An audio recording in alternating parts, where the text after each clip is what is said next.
Interesting hosts and guests with the news, views, and people that are shaping Rutherford County.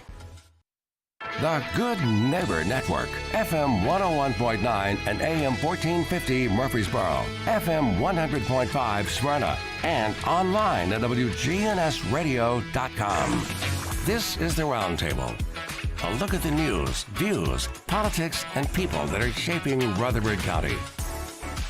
Welcome into the Roundtable on this Wednesday morning. Chip Walters with you here on WGNS. Glad to have you with us. And what a beautiful day it is here in Murfreesboro. And we have got a packed hour today during the first half of our show today. We're going to be talking about the Community Foundation and their upcoming rodeo. And that is an event that will be taking place, as Paul Martin told me, in 2 weeks and 2 days from right now. So our guest today, Paul Martin. Good to see you, Paul, again. Thank you, Chip. Glad to be here. Absolutely. Kelly Rollins, my pal from many years, and very active in the community. And glad you're here, Kelly. Thank you, Chip. It's an honor to be here. Appreciate you having us. And Michael Lynn White. Good morning. She helped a year ago bring Paul in, and we had a great time talking about the Community Foundation. And it's something that we can't not talk about enough, and with what all's going on. Nuts and bolts. The event is coming up March 1st and 2nd. March 1st and 2nd, 2 weeks and 2 days from today, Friday and Saturday night. Friday and Saturday night. Door is out at the Miller Coliseum off Thompson Lane, MTSU's Miller Coliseum out there. Doors will open at 5:30. Rodeo events will start at 7 with a children's half hour, and then 7:30 the whole rodeo will kick off. And tickets are available now on our website at cfrcrodeo.com. That's right, cfrcrodeo.com. I got to remember that. Community Foundation of Rutherford County, and that's where you can get tickets. And there'll also be a lot of board members and things that are going to be selling tickets as well. Let's first of all kind of talk about the Community Foundation in itself. And Kelly, kind of give folks who may not know it, this is a grassroots organization at its best, I think is one way to describe it. It is volunteer-based, and it is all about this county and this community. Yeah, that's correct, Chip. Thank you. The Community Foundation, we're an affiliate of Community Foundation of Middle Tennessee. Back in 2017, there was a group of us that got together and formed this affiliate here in Rutherford County. Since our inception, we have raised a little over $1 million, $1,013,000 to be exact, and dollars back to the community have been $322,000, which we're very proud of that. Internal Revenue Code tells us we have to give back 5% a year, but that $322,000 of the $1 million taken in is actually about 31.8% to be exact. So we're very, very proud of what we've done in a very, very short period of time. But, when we formed this thing here in Rutherford County to serve Rutherford and Cannon counties, the impact of a community foundation will go on for many, many years, long after all of us are long gone. At least that's what we're anticipating. Yeah, Michael Lynn, you got involved with them several years ago and have helped with a lot of the publicity and helping them find opportunities to get their word out. What was it that got your attention and you said, hey, I want to be part of that? Well, I'm glad that I was able to be a part of it, and then seeing it come together so quickly last year, the first time the Community Foundation took over the rodeo, and it was so much fun. It was a family event, like old, young, and in between, and everybody was just out having a great time, and that it benefits our community is even better. Yeah, and that's one thing, being obviously with the Community Foundation deals with families, and to put on a family-friendly event in a beautiful, clean facility like Miller Coliseum that has nice parking, good ingress, egress, all of that, Paul, is, and you all took it over and really were kind of going with your pants on fire a year ago. We were indeed. They may still be on fire. That's a good way to describe it. and we've actually been able to improve it a little this year. That's what I was getting to, because you've actually now had a full year to review and then and then plan and grow this thing? Well, what we did was we listened to our audience. We listened to our community that told us what they wanted.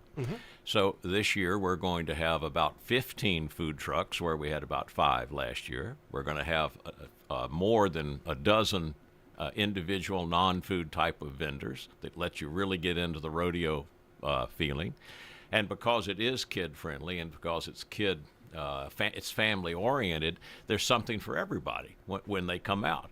And one real special thing that we're going to have this year that nobody has ever had in a Rutherford County rodeo before is we're going to have instant replays of the activities on a big jumbotron screen. So Wow. if you missed something because popcorn fell in your lap, you'll be able just to turn around and look at that jumbotron and see how that bucking bronco or that bull rider fell off. And it's going to be a really different experience, first time ever, and all of this came really from the community which supports us. The community, we are the community foundation. We wouldn't be here and we wouldn't have this success without the support of those people who want to come and see Murfreesboro and Rutherford County get to be a better place. So we're trying to give them the best possible experience, and this is just one additional thing we're adding to our event. So I'm glad there's going to be vendors where Michael Lynn can get her cowboy hat and Exactly. and all of that, and get it with that Yellowstone, the way that they have the way they wear their hats. But now we've gotten the cart in front of the horse a little bit here. Speaking of rodeos, but the community foundation in itself. We talked about the amount of money that's been raised and how much has gone back to the community. Give folks a little Community Foundation of Rutherford County 101 about, the mission, what kind of services are provided, things like that. Well, Chip, truly, we promote the betterment of Rutherford and Cannon counties, just providing a way to make lasting, gifts that impact families. Simply put, we connect your generosity, the community's generosity, with need. I mean, it's really that simple. We connect generosity with need. We're a philanthropic movement. Really wasn't planning on getting into a fundraiser like a rodeo, but it was just something really we were blessed with. The opportunity was brought to us, and we felt it was necessary to use the rodeo, a wholesome, down-home, fun-filled family event, to grow our endowment. Simply put, we exist because of our endowment. We're trying to grow that endowment. Why? So we can give back more. And that's really, at the end of the day, what it's all about. But, in growing our endowment and hosting a rodeo, we've got the great folks that have supported us, our sponsors, the Swanson family. They are been our presenting sponsors now for our inaugural year and our second annual CFRC rodeo. NHC, Steve Flatt and the good folks there. Steve serves on our board. MTSU, Krebs Kubota, MTE, Middle Tennessee Electric, TVA. Actually, they're our jumbo sponsor, Jumbotron sponsor. Takes electricity to run that thing. Absolutely. And the Miller Coliseum, I want to talk to you about this gym we have right here in our back door on the northwest side of town. Obviously, that was a gift back many years ago to the university. Tennessee and Mary Miller. Absolutely. How we appreciate their vision. Just to have that Coliseum on our side of town or in this town in general, to be able to host this event. And I'll tell you, this event is made possible through the works and the efforts of MTSU supporting this event. Dr. McPhee, Andrew Ottman, and all their staff have just, I don't know if we could ask for a better community partner than MTSU has been. So we're very thankful for them. We're going to recognize Dr. McPhee both nights. I'll let Paul kind of talk about that at this point. Well, thank you, Kelly. Dr. McPhee is going to be the Rodeo Grand Marshal this year. And now, if somebody could make us a $25,000 pledge today, I could probably get him to be on a horse. That was my next question. Is he doing that? But at this point, he's declined to ride a horse, but he will be there, and he will greet all of the people that come to the event. He has a nice pair of cowboy boots. He has I've seen him. He has a great pair of cowboy Nice boots. cowboy hat. But on he was in full gear last year. Good. MTSU has really given us a great opportunity in using the Miller Coliseum, and it's kind of a Valentine's Day present to the community, that facility, and the experience that we will have on March 1st and 2nd. It's going to be really, really terrific. Yeah, And Michael, it's a legit rodeo. These people are really competing out there. Yeah, that's Part right. of a national circuit. Yes. And I think I'm correct here. Is Paul and Kelly? I mean, you all are not rodeo guys who could start one from scratch. There's a company that you hire that comes in and runs this, and they do this all over the country. They move around kind of like a fair, but they come in, run the rodeo. They bring in all the gates and all of that kind of stuff. Kind of talk a little bit about that group and what events that fans can be seeing during the rodeo. Well, it's Lone Star Rodeo, and this is their 75th year. And they've played shows here, All over the country. Calsonic Arena in Shelbyville, all over the mid-state. All over the They're mid-state and all top-notch. over the country. They're top-notch. It's a professional organization, and Kelly has been able to work very effectively with them in promoting unique events for our rodeo. Kelly, you want to talk a little about how cooperative they've been? Well, Rachel leads Lone Star Rodeo Company, and they're out of Kentucky now. They used to be out of Franklin, but the cut through of 840 displaced them up just north of our border here in Tennessee. They do an incredible job, and they understand what they're trying to accomplish when they, put on a performance. Being able to contract with Lone Star, actually Lone Star is who contacted us and gave us this opportunity. They needed a community partner to basically put on the event.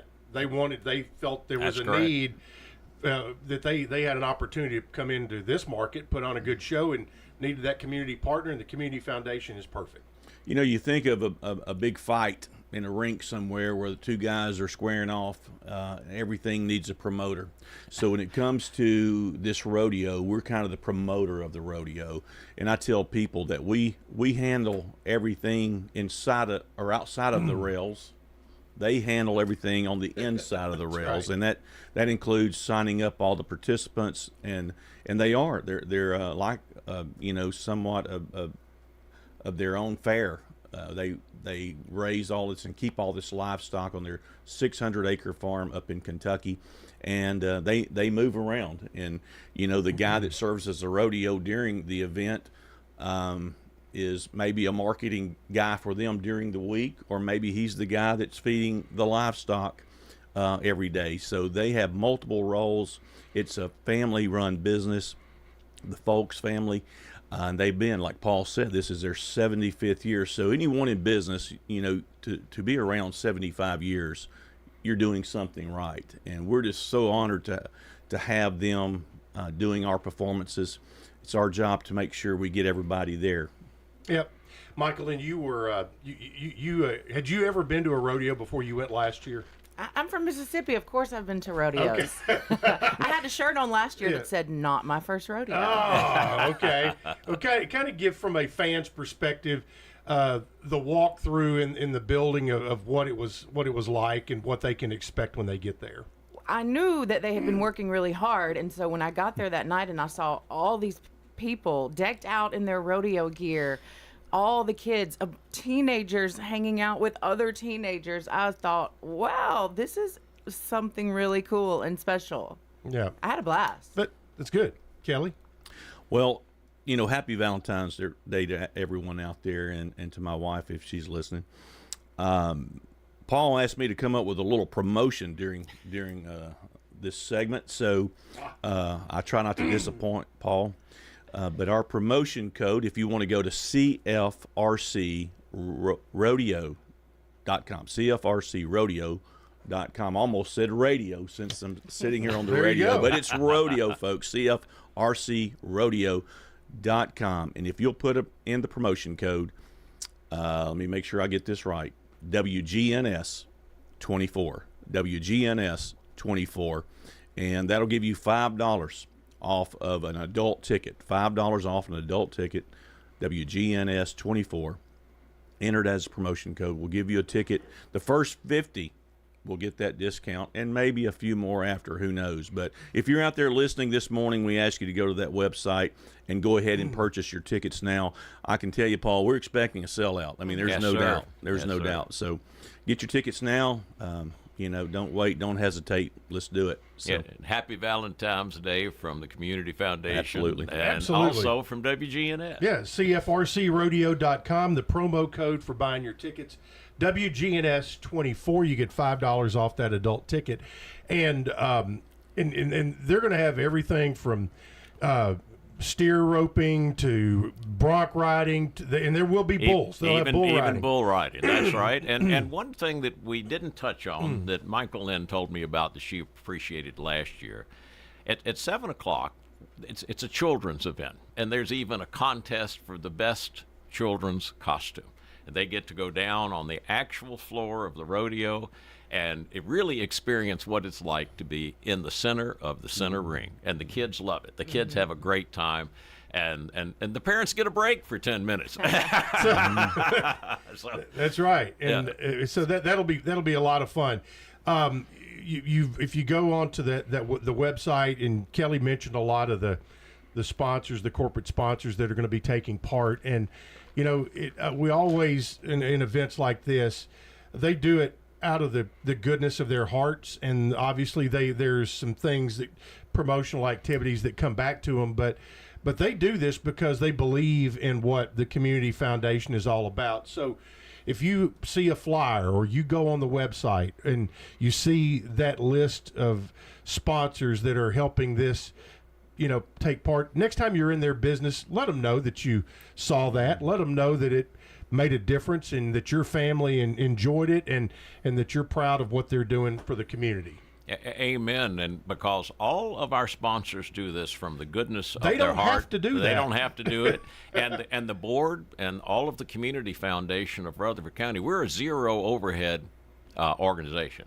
Kelly volunteers his time. I volunteer mine. The entire board of directors, which will be running around with their hair on fire the 1st and 2nd of March that night, they're all volunteers too. So we do this without cost to the community and provide a multiplier on the monies that we return back. Unlike most organizations, Kelly already mentioned our affiliation with the Community Foundation of Middle Tennessee. Annually, our donations to the community are matched and often increased. In fact, this year, for every $1 that the Community Foundation gave, we received $1.98 in additional funding that went into our community. So almost triple. Yes, every almost dollar ended up being triples. worth That's almost right, $3. Almost $3 right here in our county. So that's why this is our largest annual fundraiser. It's why it's important. And there's no money sucked off for the board overhead. And when the money comes back to the community, it's multiplied. So you can enjoy a fine evening knowing in your heart that you're also helping the very place where you live. So we're looking forward to a sellout crowd, as Kelly noted, on both the first and the second. Well, that's about 4,000 a night is in that ballpark, because that's what Miller Coliseum holds. So I mean, and it's very comfortable. It's climate controlled. All of that. You've got good access. And the planning process last year, like I talked about, that first year, you guys had a very compressed planning time. And I'm sure the day after last year's rodeo, the planning for this year's rodeo began. And you said you listened to the community and things that they wanted. What are some things, Kelly and Paul, what was the feedback you got? Well, we've improved access. Okay. Kelly actually went out, and we have now a complete parking plan that will enable egress and exgress. I guess that's it. Ingress. Ingress and egress. Ingress and egress. Yeah, that's it. Thank you. To be much easier, we're bringing in the police department to control the traffic on Thompson Lane, so it'll be much smoother, much safer. We have, as I mentioned earlier, added more vendors inside the Miller Coliseum, and overall, including the new Jumbotron, what we've done is to create a better experience, not only for the people once they get into the Miller Coliseum, but also just to get to the Miller Coliseum. It's going to be much easier this time, and it'll.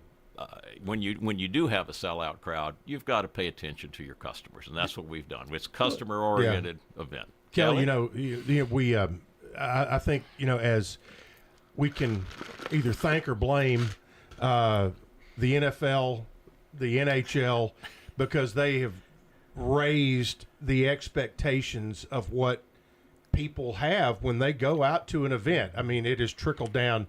Obviously, you go to an MTSU football or basketball game, you've got the video boards, you've got the lights going and all that kind of stuff, the music and all of that. And now you all are bringing those fan amenities in. So it will be a multi-sensory type experience out there. You're exactly right, Chip. The event is just a fun night of entertainment. I can't really say it any differently than that because that's what it is. My children had never been to a rodeo. Shame on mom and dad for never taking them to a rodeo. Growing up in Shelbyville, attended rodeos quite frequently at, like you said earlier, Calisonic, or what's now the Cooper Still Arena down there. They do a great job. And Lone Star does the performances down there as well. But, my two grandsons, Nolan and Dax, they were entertained from start to finish, did not want to leave their seat. And that's pretty good for a 6 and 4-year-old. They can have ants in their pants. But they were fully, engrossed with entertainment before them. And, I think the big thing is, as Paul just mentioned, we did learn the ingress and egress last year. We had some challenges there. We've got way signage we ask everybody attending to pay attention to our signage. It'll help get you in and out. Pay attention to our parking attendants, and obviously we always want to pay attention to our Murfreesboro City Police that's going to be helping with the event. But know that when you buy a ticket, it's going for a great cause to help us grow our endowment, at the same time put on a great family fun, wholesome event. Standing out front last year, I've got to tell you this, standing out front and welcoming folks to the Coliseum, the number of moms and dads elbow to elbow and hand to hand with their children coming in is just not something we see enough of these days in America.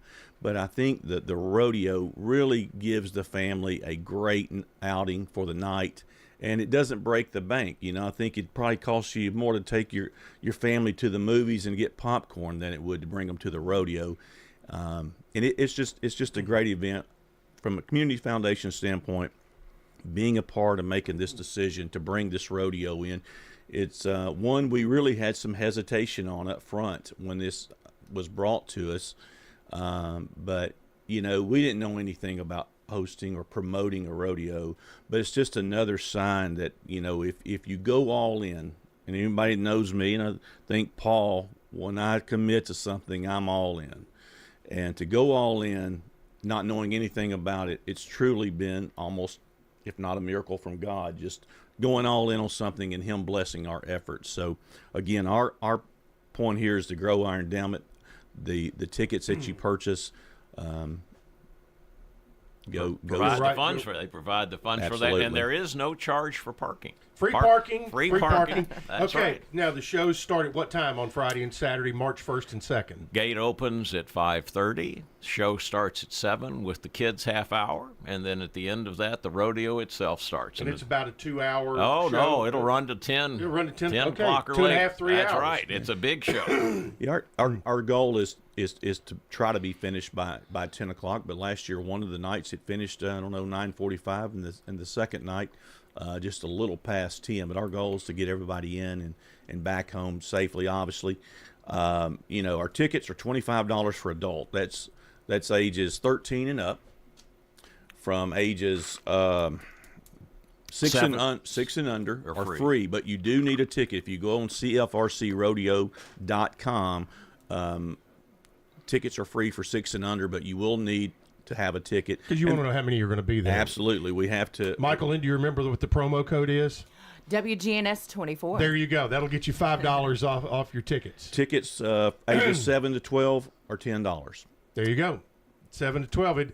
March 1st and 2nd, cfrcrodeo.com, and the promo code WGNS24.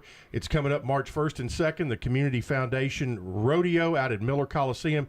Guys, thanks so much for spending some time today. I'm glad we could get the word out. And just so folks will know, in the next couple of weeks, we're going to have some tickets to give away. So they need to be listening. That's right. Amen. Good That's deal. right. Thank you for having us, Chip. Thank you, Chip. Appreciate my it, Michael pleasure. Lynn. Appreciate Our it. pleasure. Thank you Happy much. Valentine's. All right. Happy Valentine's Valentine's Day, everybody. We're going to take a time out and, perfect subject for Valentine's Day, elections. Alan Farley is standing by. We're going to talk about early voting, which begins across Tennessee today, and the voting process and all of that coming up on the Roundtable here on WGNS.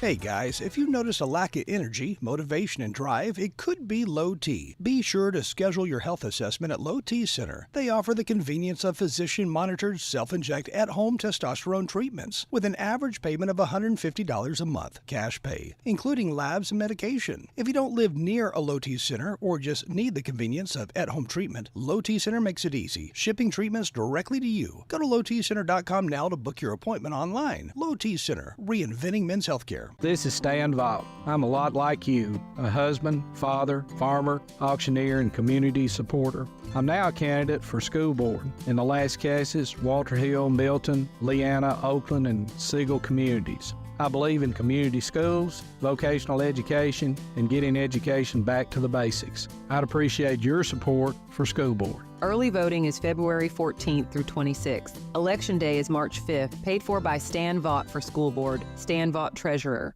If you can dream it, Farrah Construction can turn it into reality. Shop local, Farrah Construction Company. I'm Ron Hall. Investing in property can be nerve-wracking. It does not have to be. Farrah Construction offers high-quality craftsmanship, quick response, and attention to detail. Our goal is to keep your expenses low while focusing on our attention on high-quality services. I'm Ron Hall. Shop local. Let our family business help you. Farrah Construction Company. At Middle Point, we are making major investments to transform our facility and our impact on the community. To date, we've invested $7.5 million in our on-site gas collection and control system, including the installation of 84 new gas wells and nearly 4,000 linear feet of horizontal collectors. These improvements have led to a 98% drop in odor reports, corresponding to a 52% increase in the landfill gas we collect. Follow along at middlepointlandfill.com. I like water aerobics. Margaret Ordabadian chose Adams Place. It's been a great boon for my health to have water aerobics. The pool is a saltwater pool, and the instructors are all geriatric trained. And then they have stretch and balance to help you keep from falling. I'm Terry Deal. Call me about Adams Place. Phone 615-904-9111. Memorial Boulevard, across from Walmart. This is Good Neighbor Events with Bart Walker. Brought to you by the law offices of John Day and Americare Pest Control. This is a paid legal ad. You've probably heard it a million times. If you're injured, call a lawyer. And you probably haven't because you don't know how much it will cost, how long it will take, or even if you have a case. At the law offices of John Day, we provide a free initial consultation because we understand that folks don't want to pay a lawyer only to find out they don't have a case. If you think we can help, we do so on a contingency basis, which means we only get paid if you do. Seriously injured? Call me, John Day. List your items on WGNS Good Neighbor Events. All we ask is that you get them to us at least 2 weeks prior to the event. And if you're grieving the loss of a loved one, there are 2 free grief support groups locally. One meets every Wednesday morning at 10, at the St. Clair Street Senior Center. The other is the next day, Thursday morning at 9:30, and that's a walking grief support group. They walk in the park next to Oakland's mansion. They meet 9:30 every Thursday morning under the picnic pavilion. And if the weather's bad, they meet inside. Make it a point to give the gift of life. The Red Cross is critically low on blood. Phone the Red Cross at 800-RED-CROSS and make an appointment to give blood at a time that fits your schedule. Would you like to improve your computer skills? There are 2 free classes every week at the Technology Engagement Center over on Minerva Drive here in Murfreesboro. Free, that's right. Mondays from 3:30 to 5 in the afternoons, and the next day, Tuesdays, from 2:30 to 3:30. Those are WGNS Good Neighbor events. Good neighbor weather. We'll see sunny skies here for this afternoon, high in the mid-60s. Southwest winds 5 to 10 miles per hour. Tonight, mostly clear, low near 38. I'm meteorologist Jennifer Wojcicki on News Radio WGNS. Currently, it's 38. WGNS is powered by Middle Tennessee Electric. MTE has a solar expert and energy services supervisor to help its members understand if solar is right for them and help members avoid possible scams from outside parties. Learn more at mte.com/prosolar. This is the Roundtable from News Radio WGNS on FM 101.9 and AM 1450 Murfreesboro, FM 100.5 Smyrna, and worldwide at WGNSradio.com. Welcome back into the Wednesday Roundtable. Chip Walters here from Exit Realty, Bob Lamb and Associates, and the Blue Raider Network. Want to thank Paul Martin, Kelly Rollins, and Michael Lynn White representing the Community Foundation Rodeo, which is coming up March 1st and 2nd. Next week's show, we had a lot of fun with this last year. Sarah Callender from Main Street is going to be here, and we're going to reveal the bands that are going to be playing at Friday Night Live. And we have a solo act here now, and that would be Alan Farley, who has a band of folks working for him starting today because early voting has started. He is the director of the Rutherford County Election Commission, and Alan, how's it going? Your business is picking up in your area. It is. It's actually slow this morning, but once folks find out what's going on, they'll be coming to see us. Yep, that's right. All right, election early voting starts today. Give me the dates, and because there's been a little misinformation, to make sure we get all the right dates out there. Yeah, the early voting starts today. We started voting at 7 o'clock this morning at our office on the public square. And then the last day of early voting is February 27th. And so for the 14th to the 27th, our hours of voting is 7 a.m. to 7 p.m. at the Election Commission office only. And then we have 8 other locations throughout the county.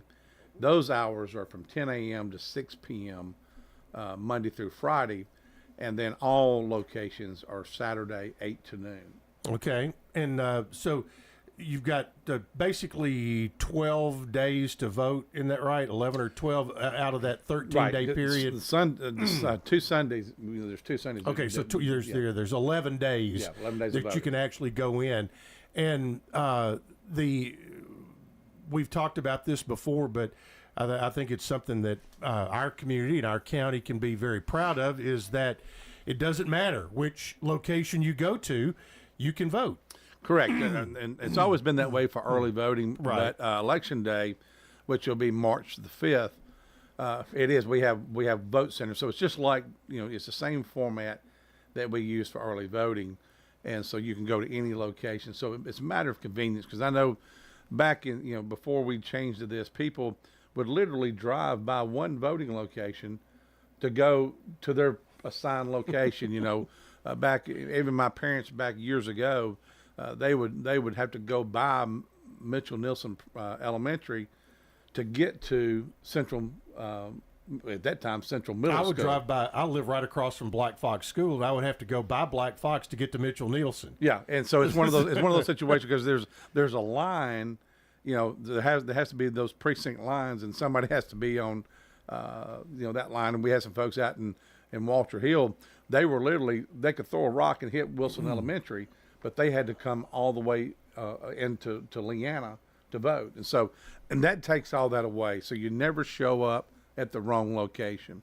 And so that's made it's very popular here in Rutherford County. So I was glad that was something that we could pioneer and we could do here in Rutherford County to be the first in Tennessee. Well, and that is a unfortunately, there's some bad actors out there who would try to intentionally send you to the wrong place or the wrong day or things like that, which you eliminate a lot of those problems when you can go to any polling place. Well, and of course, this is an issue that we always run across too. Is you have redistricting every 10 years, so because of our growth, we always people lines got moved and of course people would complain because they say I've always voted at this location. Well, because their voter card, they've been living there for 50 years.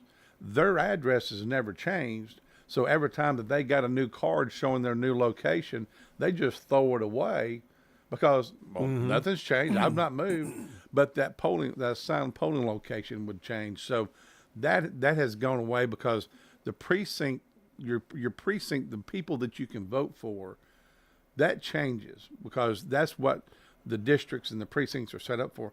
But your polling locations, that's where you go to appear to vote. So your polling locations, they don't change now. So that's the great thing about it is that the polling location, you can go anywhere you want to because your precinct is determining your ballot that you choose. The speaking of appearing, you had the opportunity to appear on Capitol Hill in Washington to talk about this and kind of before we got about 4 minutes before we take a break, kind of tell us how that came about and what was the reaction to your testimony on Capitol Hill to that subcommittee you were in front of? Well, actually, it was actually the full committee. It was the Rules Committee of the United States Senate, which I was very honored to be able to be asked to speak and appear and testify before the United States Senate. And I spent some time up there years ago, quite a bit working with Senator Thompson and Congressman Bryant, and so so I thought I understood the magnitude of it all. But once you go and you walk in and I kind of laughingly say, well, now I know what it feels like to be a rock star, because we're sitting there appearing in front of all these senators, and there's 15 people in the floor with cameras, so the whole time you're testifying, you're hearing all these camera shutters and stuff going on, and so it got a lot of national publications picked up our comments. I was on there with the Secretary of State of Arizona, Secretary of State of Pennsylvania, the Deputy Secretary of State of Nebraska, and so the reason why I was asked was they wanted a frontline viewpoint, and so Senator Haggerty and Senator Fisher from Nebraska, who was the ranking member, had reached out to me and asked me would I be willing to testify from a local perspective, kind of giving the premise of the hearing was for ongoing election threats. Right. And so some of the discussion in Congress was, let's have a one-size-fits-all approach. And things that were dealt with in Arizona and Pennsylvania, we didn't see in Tennessee. So it's sad that some of the things that have happened throughout the country, but it was one of those things the gist of my comments were, we know our communities, we know what we need. If we need help, we'll ask for it. So don't throw a lot of federal bureaucracy onto us to have to deal with when we can go ahead and solve our problems. And if we need, we can go to state level or we can go to the federal level if we need to get to that point. But it was quite an honor to do that. And so on the backside, did you get inquiries from other places that heard or saw your testimony and said, hey, how can we implement what you're doing at in our area of the country? There were some folks there at the hearing of the National Association of Counties. They came up to me and we spoke, and so we have communicated, and so there has been some other counties throughout the country that have reached out. That we've had communications over either email or by phone. So it was some some good came out of that. That's good. But the main thing is for the folks who actually passed legislation, getting that viewpoint, because one of the things at that level, and especially in Congress, they get a 360. I mean, they get a 30,000 foot view. Right. They don't really hone in from the front line, and so that's what I was glad to be able to represent that our folks on the front line. All right, Alan Farley is here from the Rutherford County Election Commission, ruco.vote, ruco.vote. All of the early voting locations, all 9 of them are listed there, sample ballots as well. Be an informed voter. We'll take a time out and finish out the show with some more chat with Alan Farley here on the Roundtable on WGNS.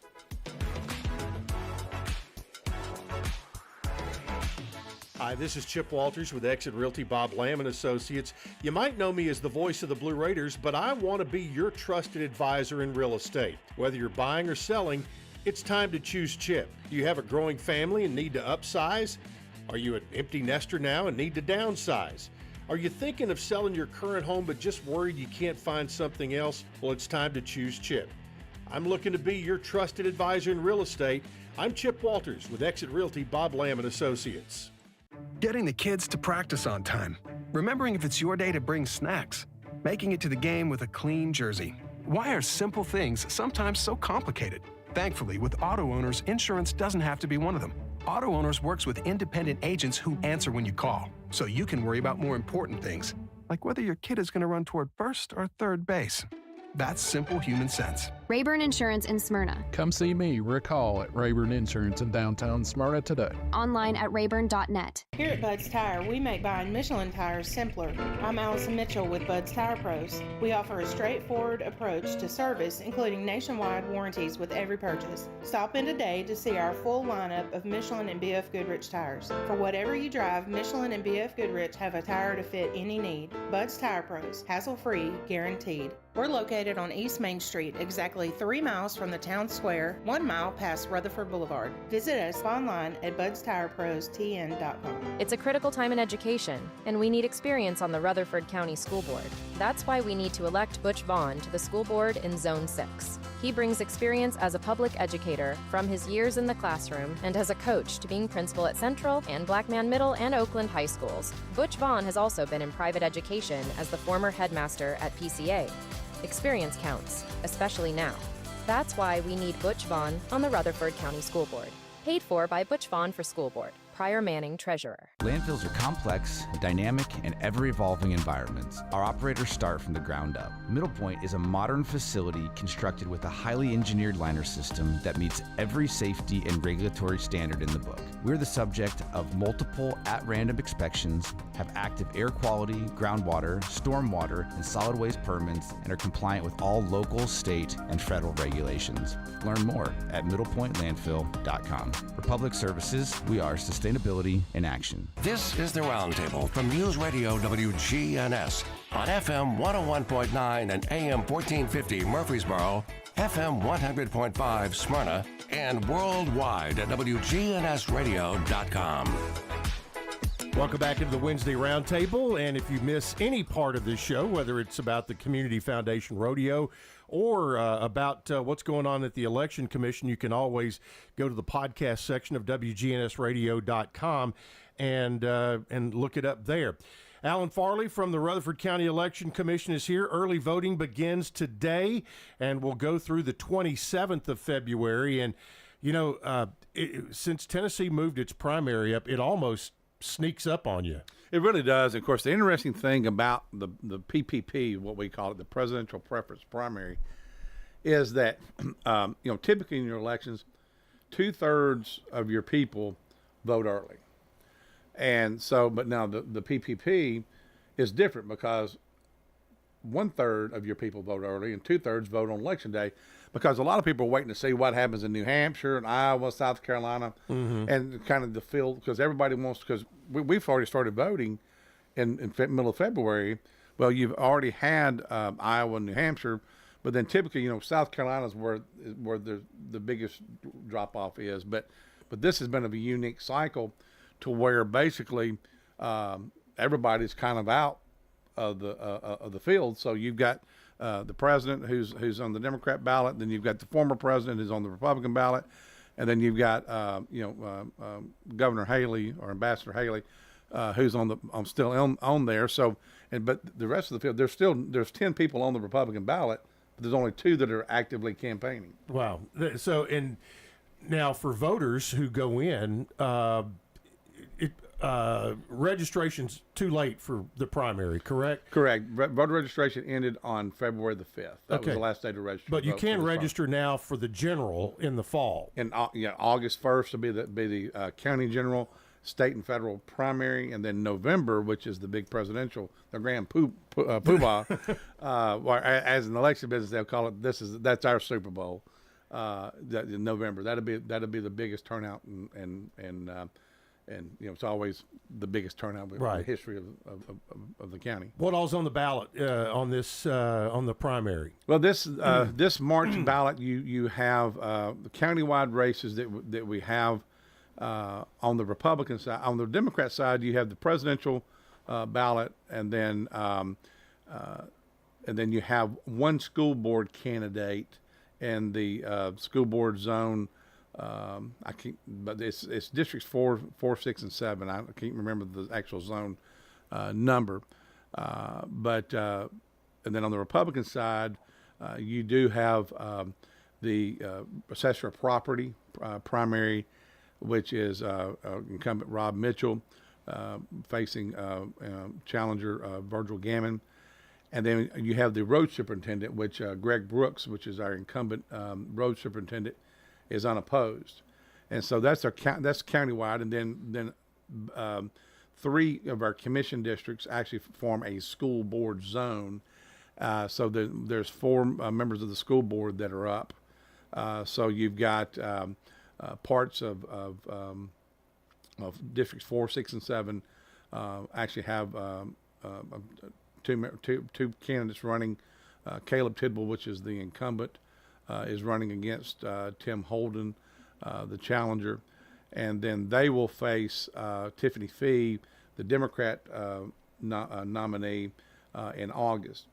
And then you've got we've got District 2, 1, 2, and 3, which is Stan Vaught and Nicholas Rourke facing off, and then the winner of that one will face an independent candidates. There's 2 independent candidates in that one, I believe. There's names escape me. I shouldn't have got into the names, but but anyway, and then districts 15, 16, and 17 is you have the incumbent Sheila Bratton is not running. Butch Vaughn is running for that, and then Chase Williams is running for that in the Republican primary. And then Claire Maxwell is running unopposed as an incumbent school board member for districts 18, 21, and 17, 18, and 21. So we've got the local school board races going on on the Republican side. Murfreesboro has school board races, but nobody qualified by party. So those there's 4 people that have qualified for 4 seats, and they will be on the August ballot. So they're running as independents. Okay. And obviously you got the presidential. Anything on the state level? No, the state and federal primaries will be in August. In August. Okay, yes. Gotcha. Yeah. So that's all going on, and but as we mentioned, you can make yourself aware before you go vote at the website ruco.vote and click on sample ballot. It's right there. Now, when somebody shows up at a polling place, whether it is early voting or on election day, you have to make a declaration of which primary you are going to vote in. So take people from walking in the door to getting to the machine. Tennessee is an open primary state. Now, there are state statutes on the books that you, in order to vote in a primary, you must identify with that political party. So at that point, when you come in to appear, you will be asked which primary do you want to vote in. So at that point, whichever the voter affiliates with, they would declare that, they would choose that ballot. And so they would choose their ballot. And then we've got new voting machines that are new this time that actually have a verified paper audit trail. So when they actually cast their vote on the panel, they'll see the electronic board, but then when they'll push to verify their their ballot, then there's a paper audit trail that pops up that they will look and see exactly. Okay, but Joe Pearl, I voted for Joe Pearl and Tom Smith. Well, their names appear. So then when they push verify, it will scroll up, and then when they cast their vote, so it sees what the panel actually reports, records, and then they've got the paper audit trail as well, because the state statute passed last year. And your poll workers keep that. It actually stays on a roll. Okay, gotcha. And so then what we do is, then if there's then we'll do a post-election audit. But then also, if there's a need for a recount, you actually have the recorded vote, and then you also have the paper audit trail. So you've got 4 different ways that every number should count back to the same. Right, and if you're in your position, that's exactly what you want. Exactly. People say, "Who are you for?" I say, "I'm for large margins." Now, the biggest thing is Tennessee just been ranked by the Heritage Foundation for the 3rd consecutive year as the state ranked number 1 in the country for election integrity, and that's something that we in election administration wear that honor very proudly, because out of all 50 states, we rank number 1 for 3 consecutive years. Well, and speaking of statewide things, Trey Hargett, who's Secretary of State, which elections flow through the Secretary of State's office, I think he was on campus here not too long ago to present MTSU with an award that has gone now several cycles. 3 years. 3 years. That MTSU has registered more young voters than any other college campus in the state. Yeah, and that's something that Dr. Evans there takes a lot of great pride in. We actually work with her office, work with her. And so we created several years ago the True Blue Voter Initiative that, as far as helping students, as far as absentee balloting, we have a lot of folks who still want to vote back home because of family members or whatever.